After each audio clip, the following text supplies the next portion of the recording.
প্রায় 100 জন মাদ্রাসার ছাত্ররা শহীদ হয়েছে, কিন্তু দুর্ভাগ্যবশত আমরা মিডিয়াতে দেখেছি যে তার তুলনায় তাদের স্বীকৃতি কম।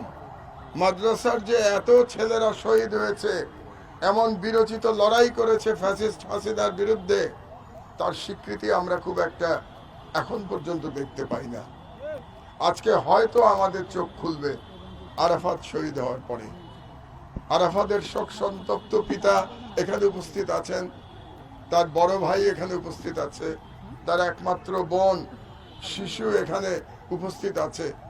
আরাফাতও কিশোর ছিল, সেই কিশোর তার জীবন দিয়ে বাংলাদেশকে প্রকৃত স্বাধীনতা দান করে গেছে। আরাফাতের এই ঋণ শোধ হওয়ার নয়, তবু আমাদের চেষ্টা করতে হবে এই ঋণ শোধ করবার জন্য। এই ঋণ আমরা কিভাবে শোধ করব? এই ঋণ শোধ করব আমরা বাংলাদেশের স্বাধীনতা অক্ষুণ্ণ রেখে। এই ঋণ শোধ করব আমরা ভারতীয় সম্প্রসারণবাদের মোকাবেলা করে।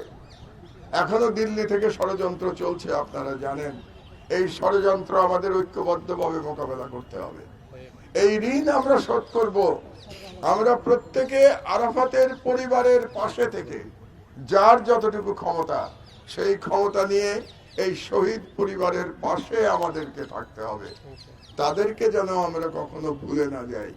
আমাদের মনে রাখতে হবে, একটু আগে বলেছেন আমার ভাই, যে শহীদকে কখনো মৃত বলা যাবে না, তারা সর্বদা জীবিত।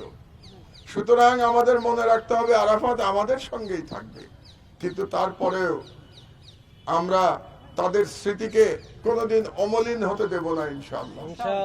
এবং আমরা জানি যে এই আলেম সমাজ সেই 2013 সাল থেকে রক্ত দিয়ে এসছে এই হাসিনার বিরুদ্ধে। শাপলা চত্বরের গণহত্যার কথা নিশ্চয়ই আমরা ভুলে যাই নাই। এই শাপলা চত্বরের গণহত্যার মধ্যে দিয়ে হাসিনার এই ইসলামের বিরুদ্ধে আক্রমণ শুরু হয়েছিল, এটা যেন আমরা স্মরণে রাখি। শাপলার শহীদদেরও যেন আমরা ভুলে না যাই।